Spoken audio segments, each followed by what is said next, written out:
পেঁপে ও চিংড়ি খুবই সুস্বাদু। এভারগ্রিন 757 চ্যানেলে আপনাদের স্বাগত। আজ পেঁপে আর চিংড়ি দিয়ে রান্না করব রেসিপিটা। ভিডিওটা সম্পূর্ণটা দেখার জন্য অনুরোধ রইল। Please like, share and subscribe please. এই সুস্বাদু রেসিপিটা করার জন্য প্রধান উপকরণ নিয়েছি ভালো পেঁপে, তাজা পেঁপেটা এভাবে খোসা ছাড়িয়ে কেটে নিয়েছি। গ্রেটার নিয়ে পেঁপের টুকরোটা গ্রেট করে নিচ্ছি। এভাবে গ্রেট করে নিলে তাড়াতাড়ি রান্না হয়। মশলা নিয়েছি পেঁয়াজ একটা, হাফ ইঞ্চি আদা, রসুন, কাঁচা লঙ্কা, পেঁয়াজ আর আদা পেস্ট করা। এটা এই যে পেঁয়াজ আর আদা, কাঁচা লঙ্কা, রসুন পেস্ট নিয়ে নিলাম জারের মধ্যে। গোলমরিচ হাফ চামচের থেকেও কম, গোটা জিরে না মৌরি, এটা গোটা মৌরি, গোটা জিরে হাফ চামচ থেকেও কম, ধনে হাফ চামচ। অল্প মশলা দিয়ে রান্না করব।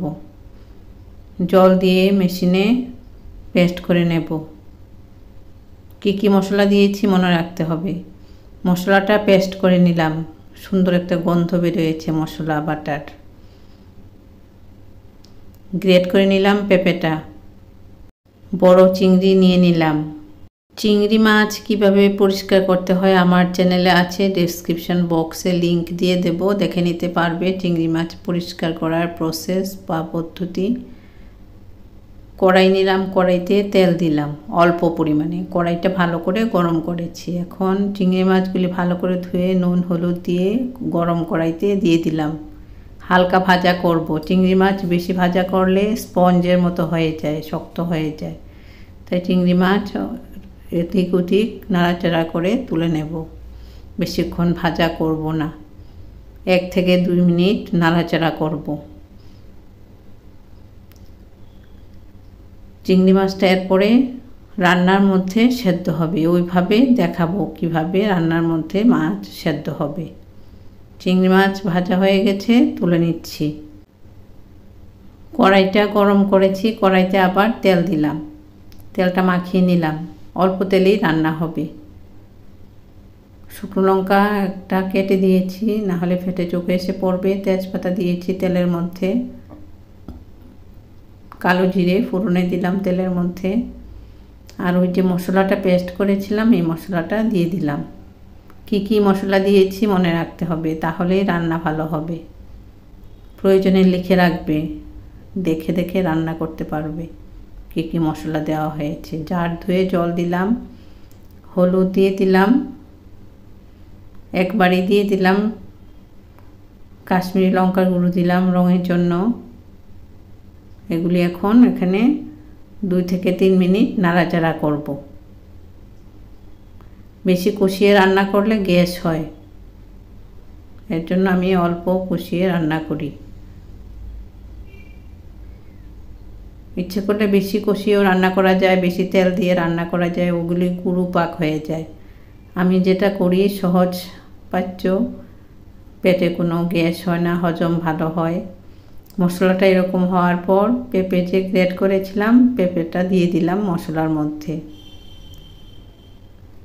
পেঁপের মধ্যে নুন দিলাম। মশলা পেঁপে মিশিয়ে নিচ্ছি।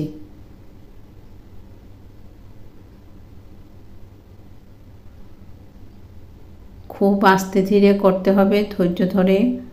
এগুলি মশলা বেরোচ্ছে, মশলাটা মিশিয়ে নেব পেঁপের সাথে।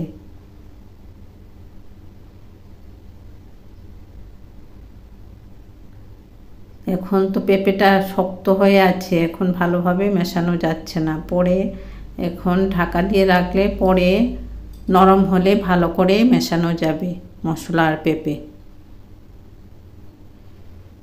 হাফ কাপ মতো জল দিলাম, ঢাকা দিয়ে দিলাম। ফ্লেমটা এরকম থাকবে, এই ফ্লেমে পেঁপেটা নরম হবে। ঢাকনাটা দিতেই হবে। এভাবে ঢাকনা দিলাম, ঢাকনাটা তুললাম, মিশিয়ে দিচ্ছি মশলার সাথে। পেঁপে মিশিয়ে নিচ্ছি।